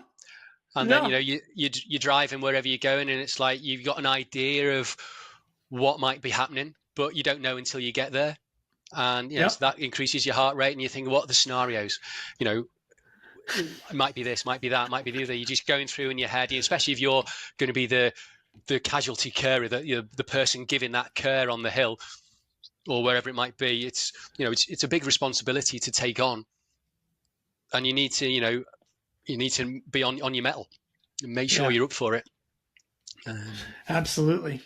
And be a good team player when it comes to, like, all of a sudden, like you said earlier, you have 16 people trying to carry one person out, or an entire community coming together to help those in need. And all of a sudden, hey, you might be this person way up here that has all these responsibilities. Well, right now we need a floor swept. That's what you need. And that's what people come out like, hey, what can I do to help right now? Hey, right now we need this moved from here to here. And there's a reason behind that. And we all come together and start doing it. I love it. It's one of the things I love about search and rescue. It really is. So, man, thank you. I appreciate you sharing that. And I'm so happy that you got invited to Buckingham Palace. That's so cool. It was cool. It was a good day. Me and Finn enjoyed it. It was excellent. What I'd like to do is I'd like to go on a couple more, just to kind of finish this out before we get like you have so many that you've been on. One of them that you talked about with you and I was polybagging on High Street and a Sea King insertion and extraction. What happened with that one?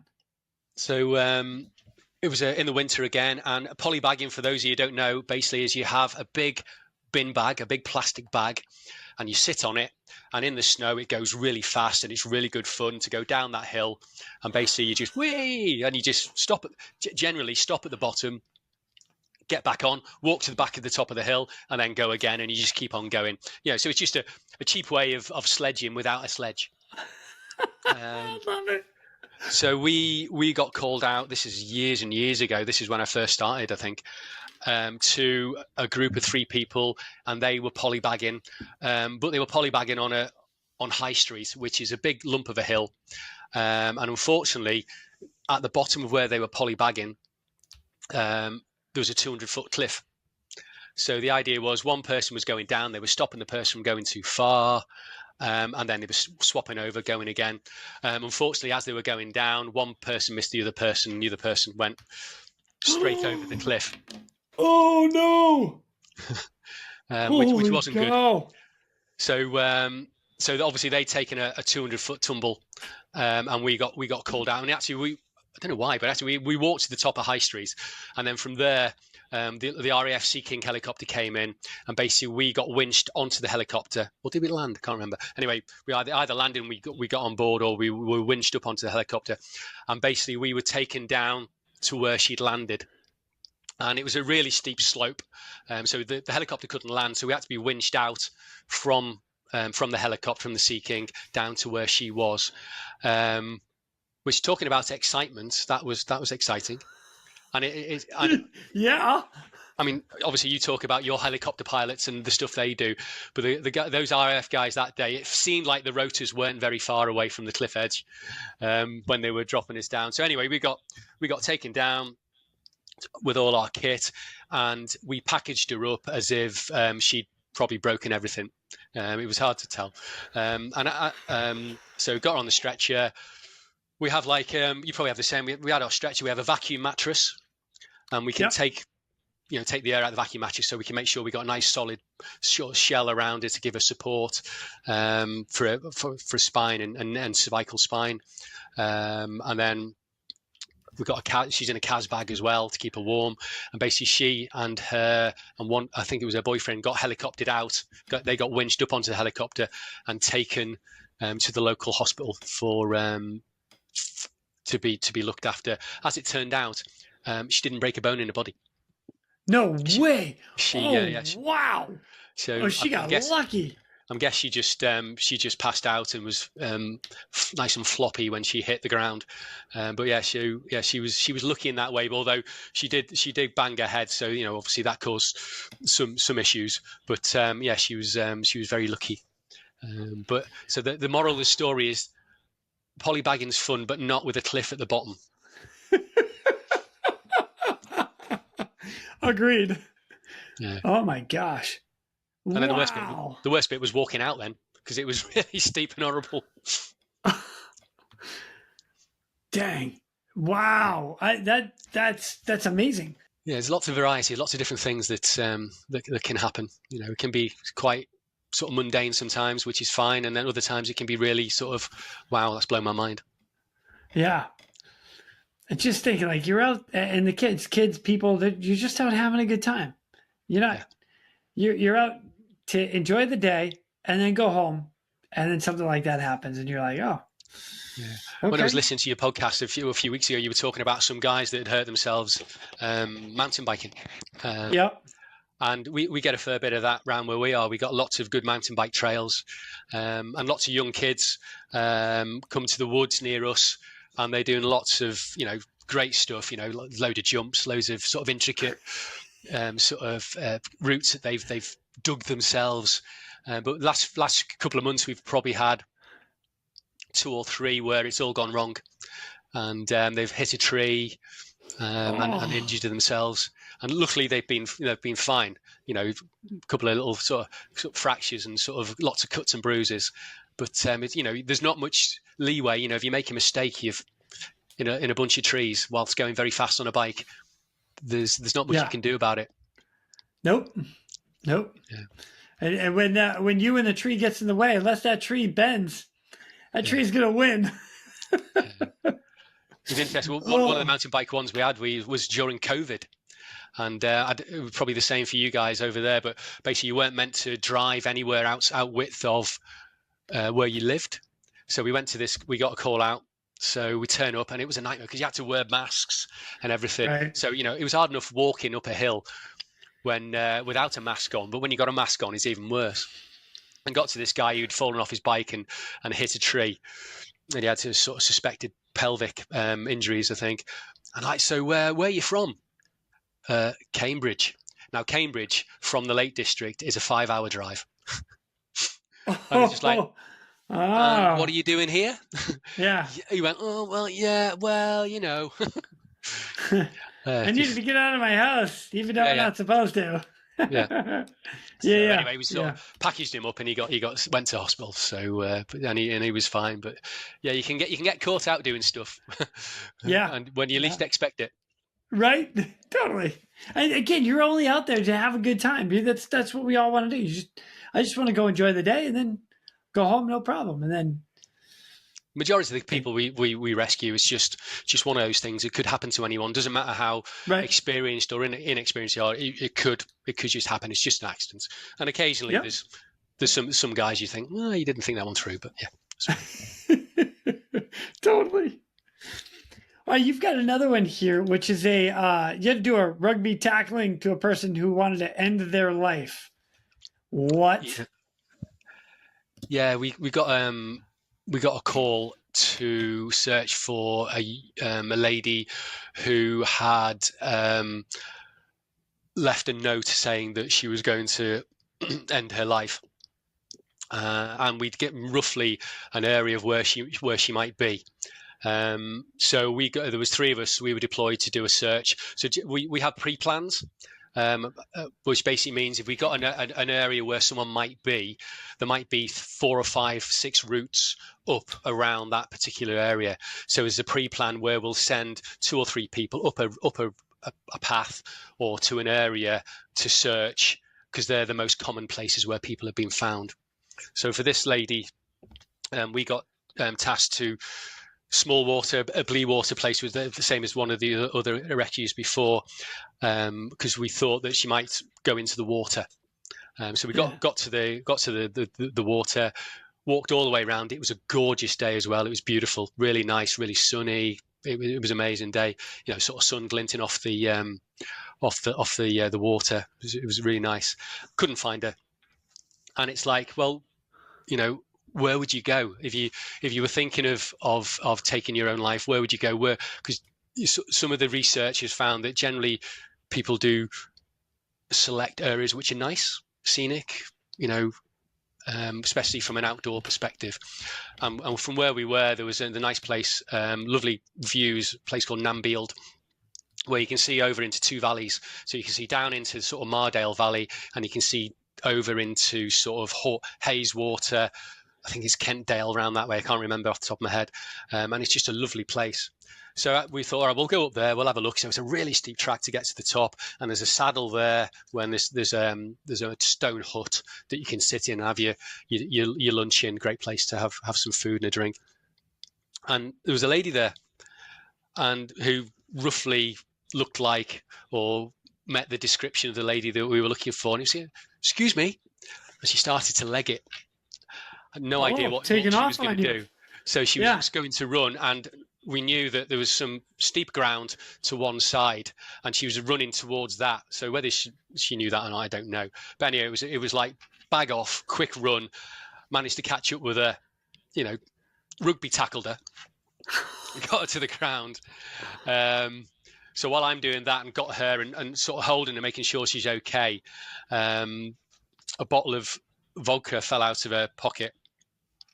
And we just, everything calmed down, and she had actually sort of taken some medication, and she'd put it in the vodka and drank it, but luckily everything had congealed in the bottom, so all she was drunk. Wow. Oh wow. So dead lucky for her.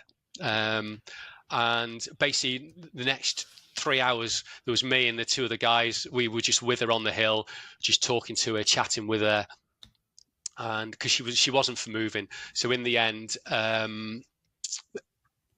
Sea King helicopter came in, and she wouldn't go without me. So I was like, okay. So me and her ended up going in the Sea King helicopter, and then we got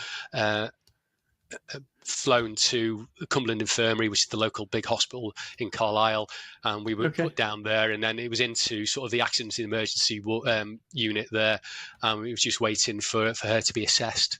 So that was an exciting, worrying thing, but really nice in the end, because a couple of months later, she sent a lovely letter saying, "Thanks, really appreciate what you did to the three of us that were there. She's in a good place, feeling a lot better. The stuff that was going on that was challenging at the time is gone. It's all been sorted, and she's okay." So you don't tend to hear from the casualties about how they get on and what happens to them. So it was really nice to get some feedback and know that actually she was fine, and you did good. Wow, that's amazing. Oh, that's always a good ending story. I like that. Nice job, Harry. Well done. Tackling it all. Go low, go for the knees. Man. Yeah. It always, yeah. What I should say is it blows my mind sometimes about that idea of I'm going to end my life. And then, somebody like us is the one that's going to go out there. And I've had like Caroline Hume came on, and she talks about like being a response to that number. And I always hope that there's help out there for those. So do you have the orange button scheme over in the US? It's not the orange button scheme, but it is. So ours is 999 or 988. So you dial 988, and it'll get you to somebody that can talk to you with whatever your crisis is. So we have orange button thing. So you can wear you do a course, and then you can wear an orange button. And the idea is that someone that may be thinking of taking their life might see that orange button, and they might know that that is somebody that is aware of sort of the challenges and issues that people who have suicidal ideation might have. So they could actually go to that person and say, hey, I'm not feeling too good. And it's, you know, let's go for a cup of tea. Let's have a piece of cake. Let's have a chat. And there's lots of research out there that, you know, having that initial conversation with someone can be what's required just to, you know, stop them doing whatever they were going to do. But the other aspect about the orange button course is that it makes you more aware of your environment that you're in. So you might see somebody who's like, well, acting a bit strange or acting a bit unusual compared to what other people might be doing. And it might just be a case of going up and going, are you all right? You're fine. Do you want a cup of tea? And having that conversation. And that's been proven to you know, stop people taking that final step to ending their own life. So that's something that happens over here.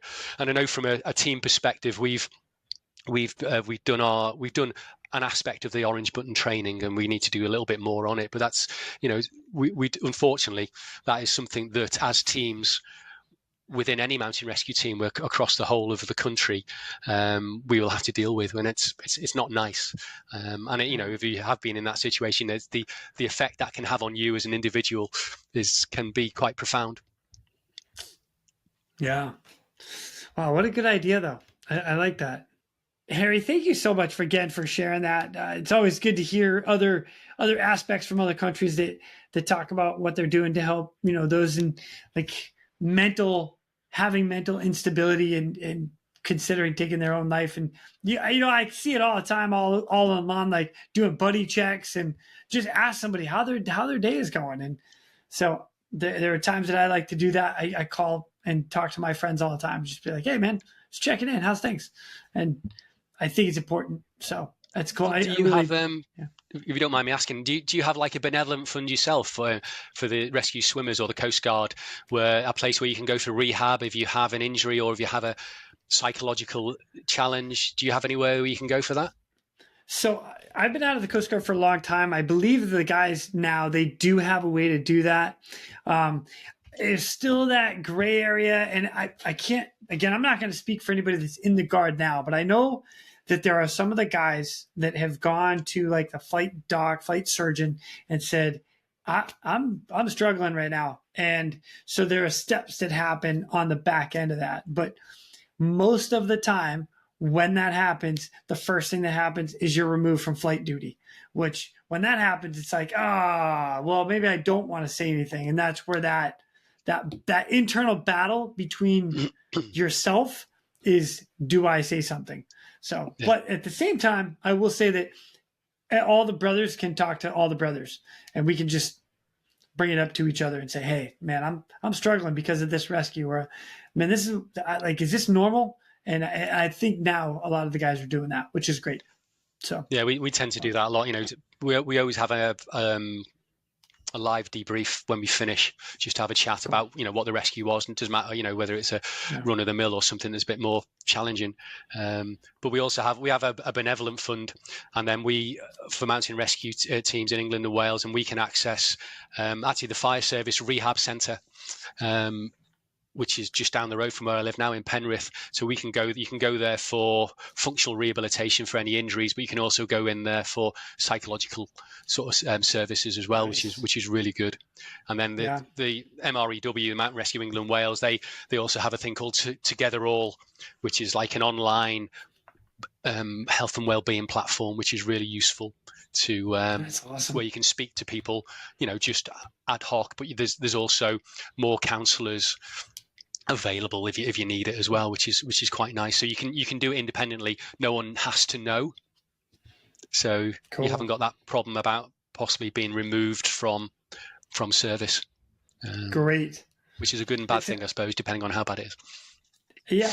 Well, and that's where, like, I'm going to speak for me personally. Like, I would do a self-evaluation. Am I okay to go on the next mission? And I know guys that have said, no, they're not. Me personally, I have not had anything that's that's hit me so hard that I can't go on the next mission. I think I do a very good job compartmentalizing, but not everybody can do that. So, and I respect that. So if you're going to throw in the towel, you're going to say, you know what, no, not right now. I need a break. Cool. So. Yeah, I find it's good because my partner's Anna. She's ex-mountain rescue as well. So it's always good to come back and say, saw this, did this, this is how I feel. And, you know, she's a good person to bounce things off.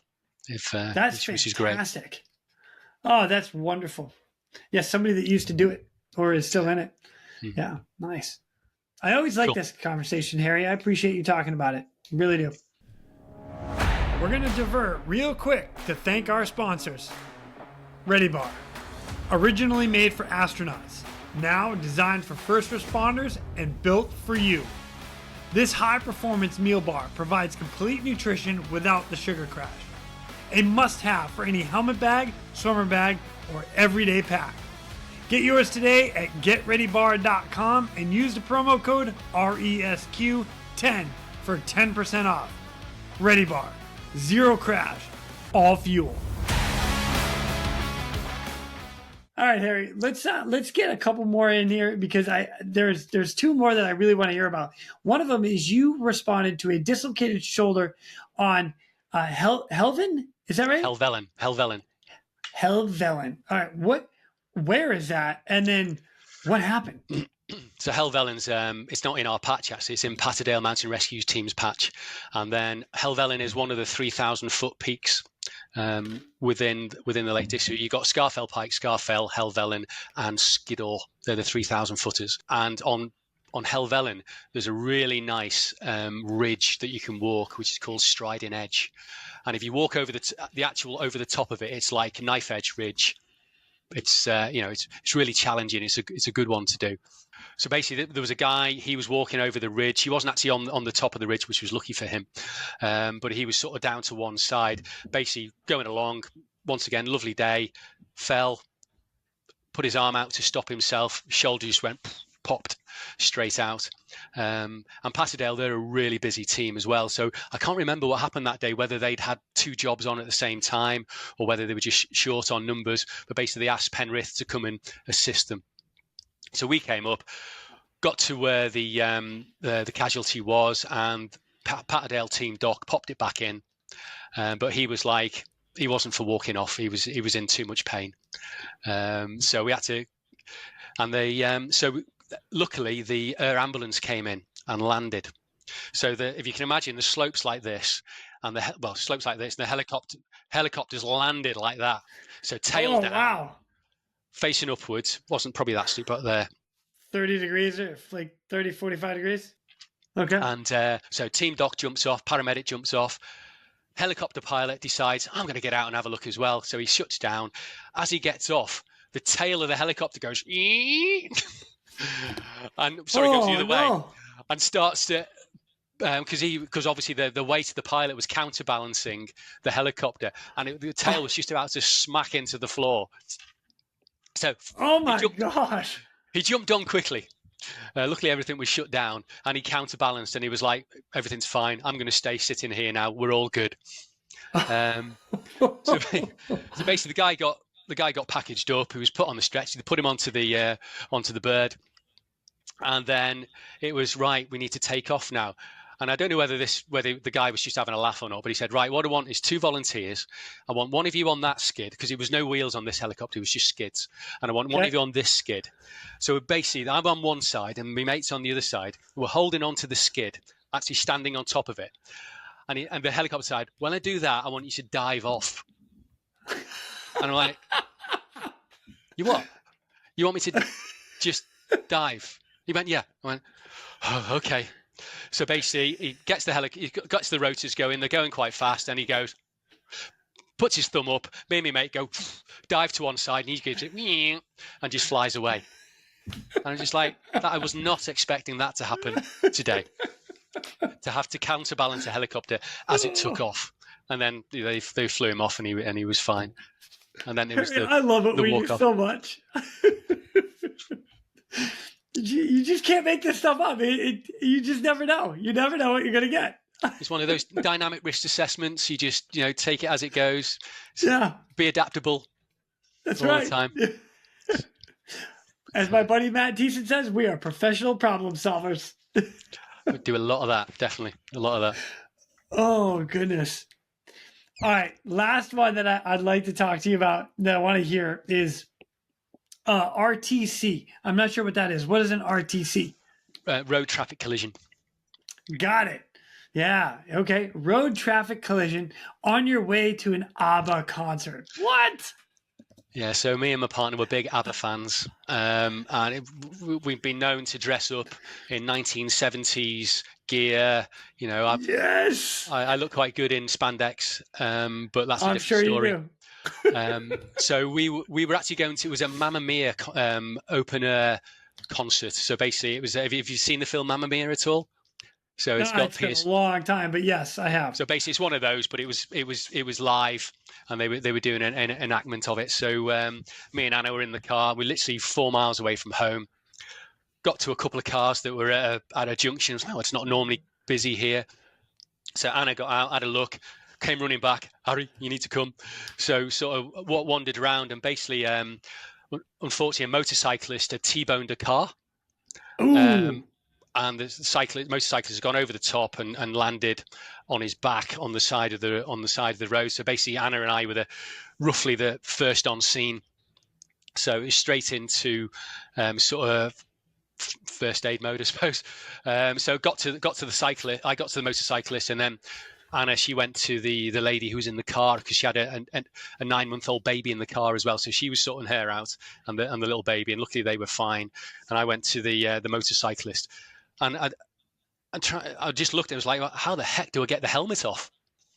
Because I'm not a motorcyclist. So I was like, "Oh, I have no idea." So luckily, one of his mates had stopped and come over, and I was said, "Right, you need to get the helmet off. Do that." So the guy got the helmet off, and actually he was on his tummy, not his back. So got the helmet off, and I said, "Right, we need to roll him over." Went to roll him over, and the guy went to punch me. I was like, "Whoa, hold on." I said, "We need to roll him over. We need to see if he's got an airway, because if he hasn't, it's not going to be good." He's like, "Yeah, okay." So rolled him over. He was, he wasn't breathing. He was blue, and he's just straight into CPR. So, and which wasn't very nice, because obviously he'd hit the car. He'd obviously hit the handlebars of his bike. There's obviously some rib fractures going on. So obviously doing CPR was not very nice, a bit crunchy. Yeah. But luckily, we were doing the chest compressions, and he pinked up, which was nice. So we got a patent airway. I'm carrying on doing the CPR. Luckily, a doctor turns up, and so she joined in as well. So we were taking, I think it was 5 minutes on, 5 minutes off doing CPR, which, as you know, is hard work. 5 minutes is a long time. I don't know why we did that long, but anyway. So we just swapped around, and in the meantime, the air ambulance that we talked about before, they have a base literally 2 miles away. And they have a fast car. So they deployed the fast car to come out to us. And they turned up, and it was like, yeehaw, thank goodness you're here. And so they got all their kit out, and we were just carrying on doing CPR, making sure this guy was as well as he could be. And then they sort of took over. We stopped doing CPR, and they had, I can't remember what it's an auto pulse they put on him. So that was doing the chest compressions for them while they were doing all the intravenous lines and doing everything else. I think we're known as a Lucas device. Yes, it was a Lucas. Yeah. We don't have a Lucas in Mountain Rescue, but we do have an auto pulse. But they had a Lucas, which is a vicious bit of kit. It doesn't half compress you. Uh-huh. So they put one of those on him. They sort of stabilized him, and then the helicopter came in. They put him straight on the helicopter, and they flew him to Newcastle for care. But unfortunately, he didn't make it. It's too bad. But he had a good chance. He got all the right care that he needed at the time, but unfortunately, it just didn't happen, which was really sad. But bizarrely, 2 hours later, Anna and I are at an ABBA concert singing Dancing Queen, whereas 2 hours previously we've been doing something that's not very nice. And it's just like, wow, how things can change in the split second. Just totally weird. And we've both got our 1970s gear on, doing first aid. and everybody standing around you is just enjoying a concert, probably not having a thrilling 2 hours before them like you guys did, and having no idea what you guys just went through. Yeah. So it was, but once again, it was good that drive to where we were going to in Leeds was that like, wow, what's just happened, and having that conversation to sort of decompress was really useful for both of us. I think she had it worse than me, to be honest. Yeah. Dang, Harry, what the heck? Yeah. Oh, wild. But majority of the time, it's a good ending. Yeah. Majority of the time. I would agree with that. Yeah. I mean, we always have our fair share of unfortunate endings, but I would say, yeah, I've had enough that I've said, you know what, we did everything we could and they came out okay. Yeah. So yeah, definitely. Yeah, it's good. Harry, it's been an absolute pleasure for me to have you on it and listen to your stories. And I know this is just a piece of them, and you have so many more. There's two things I want to mention before I let you go. One is apparently you guys have a new base, and you're building something, or you're going to a new area, like the whole unit. Is that right? That's the plan. Yeah, we started in 1959. Which is a long, long time ago. And then in the early 70s, I think it was, we moved to literally a garage. So what we got is downstairs, we got a 2-bay garage, which can fit in 2 Land Rovers, a people carrier, and our water rescue trailer. And then we have to have another vehicle. So we've got 4 vehicles outside parked. And then above that, we literally got a staircase. And then we've got an open plan room. We've got a toilet. We've got an open plan room where we do our briefings and training. And then we have an office where we, the people who are running the call outs, they do their bit in there. So literally it's tiny, and we've just outgrown our space. There's not enough room for all our water kit, all our mountain rescue kit, all our vehicles, all the team. If you get 40 people in there, you're literally standing. You can't all sit down. So, so we're looking to get a new base. So we bought a plot of land last year, and we've had sort of the architect sort of plans, and we've got all that sorted. But literally, we need to raise £1.2 million, which is the outlay and that's just a Billy basic base, which will be enough. And what we're doing is we're joining up with Cumbria All Mines Rescue Unit, COMRU, and they're going to come in with us as well. So we're going to have the Mines Rescue and Cave Rescue Unit with Penrith Mountain Rescue Team. So the plan at the moment is we're going to have I think it's a 5 or 6 bay garage, we can have all our vehicles in. Have you heard of a Unimog? I have not. No, what is that? So it's a military vehicle. And basically it's about 2 tons in weight. It's massive. And that's what they use for cave rescue. So basically when you've got that thing loaded with all the hardware that you need to do a cave or a mines rescue, it's heavy. And this thing's massive. So there'll be enough room for that in there as well, because we've got 2 of those. So and then above that there'll be a conference room facility. There'll be changing rooms, showers, office space for doing the directing the calls and that type of stuff. So yeah, it's a big undertaking, and it's all that money's got to be raised. So yeah, we're just on with doing that. So I think I sent you a link to our mountain rescue team, and somewhere in there it says the big build. So that's worth sort of having a look at if anyone's interested. Absolutely. That's a major bit, I think. I will have it specifically in the description of this episode. I'll also have it right below us, so anybody can click on the link and go help. And man, absolutely, I think that's great. Yeah, let's raise some money together. That's fantastic. Yeah. We need a new base. Let's go, Harry. Woo! Wow, that'll be. Oh man, I'm looking forward to seeing how that comes out. That's going to be beautiful. I'll let you know. Yeah, right on. All right, last question. Ready? Yeah. If you had a piece of advice with all of your rescues and everything you've been through thus far in your career, what would it be? I've got a couple, actually. First one is always check your P-zip is shut on your dry suit. Oh, that's fantastic. Yeah. So many times I've got in the water and gone, oh, bugger. And then get out quickly and then do me zip up and then get back in the water. So that's a really good piece of advice. That's practical. I think I'm also a scout leader.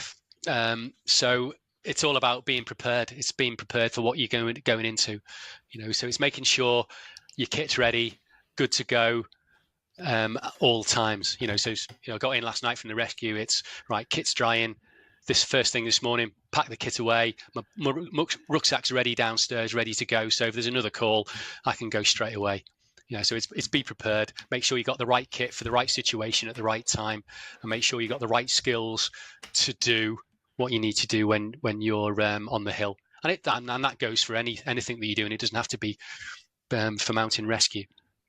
So that's that. And I suppose a lessons learned thing, which probably goes back to, I can't remember whether we talked online or not about this, but is understanding the fallout for your family from what you do. Okay, because if it's somebody's birthday and you're leaving to go on a rescue, that's fairly upsetting for that person, and that can cause issues. And if you're going out in the middle of a meal, like last night, we were playing card games and having a really nice time because we really love our board games. So we were doing that on the kitchen table, and it's like a call out, and it's like, "You really going?" I'm like, "Yeah, I've got to go," because there was only at that time I was the only CAS carer available. So you go. So and I suppose what I'm trying to say is, don't be defined by your role. You need to be defined by you as a person.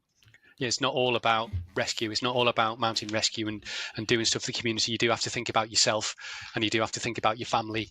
And I think over the years, I've got that right on many occasions, but I've also got it really, really wrong on many occasions as well. So I owe my family a big apology and a big, thanks for being supportive and thanks for being understanding. And I'm sorry that maybe I haven't been there when I should have been on some occasions. So, that's a massive thing for me. And then the last thing is, look after your well-being. I'm a big, I don't know whether you have mindfulness over in the US.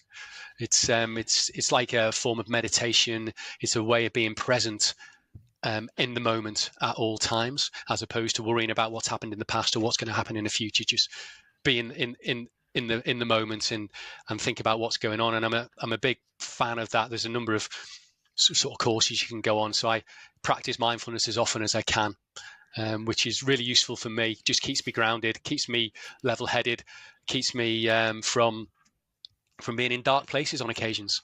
So so basically look after yourself. Your well-being is really important, because if you get your well-being right for you, you'll get it right for your friends, your family, your loved ones. So I'm guessing, there'll be my lessons learned from over the years.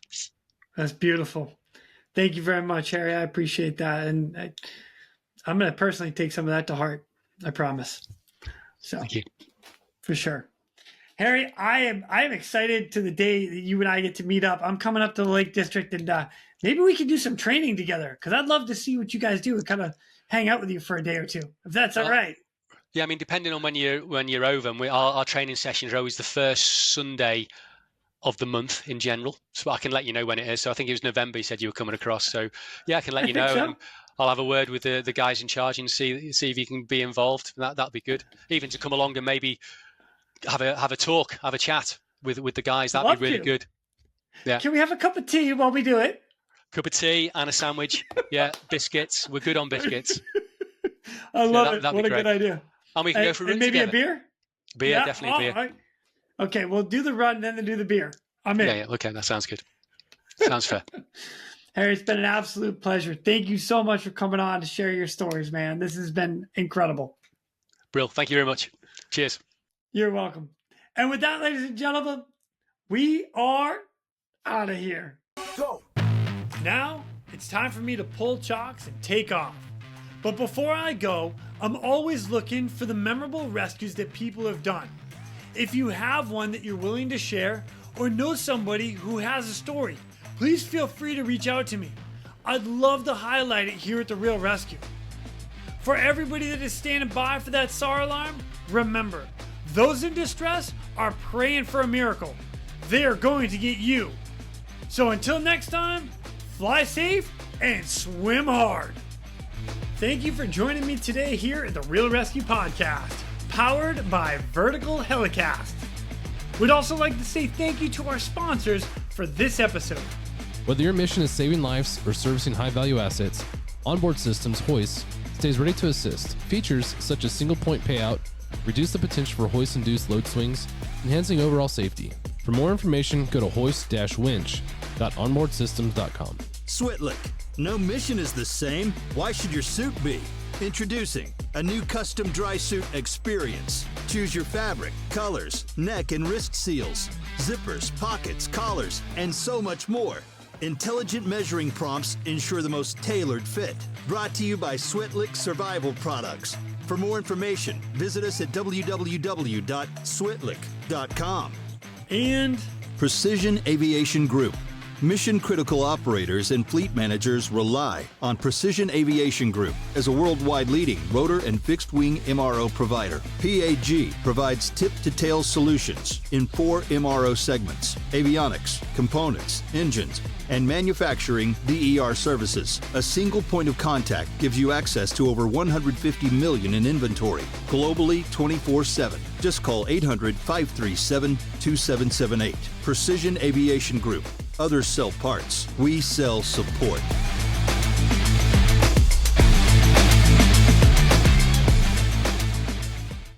so, Harry, rumor has it you have a funny story that happened to you while you were on some rescue missions. What happened? I do. You're right. So I've actually got 2. I don't know which is funnier, but anyway, one of them was from the Cumbria floods in 2015. So if you can picture the scene, walking down a flooded high street, houses on either side, water everywhere, cars flooded, people in boats, lots of rescue teams, fire service. As we're walking along, we see some bubbles just in front of us. Next minute, a crocodile appears from nowhere.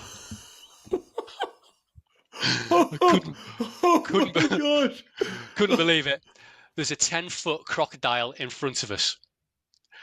At that moment in time, people were going, crocodile.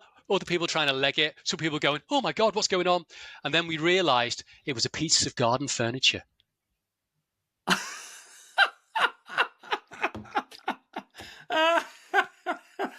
So someone had a wooden crocodile in their garden. That's so funny. We'd been walking along, obviously dislodged something. This crocodile just went whoop. It was like you see in the films. It just came up head first, and it's just eyes, nostrils, just out there, just like totally bricked it. Wasn't good. So anyway, we picked it up, put it in the boat, put it on Facebook, great. And someone came and collected it a couple of weeks later. But yeah, that was a worrying time. That's fantastic. Mountain Rescue Team gets eaten by crocodile. Okay. Oh, that's great. Okay, that's one. What else you got?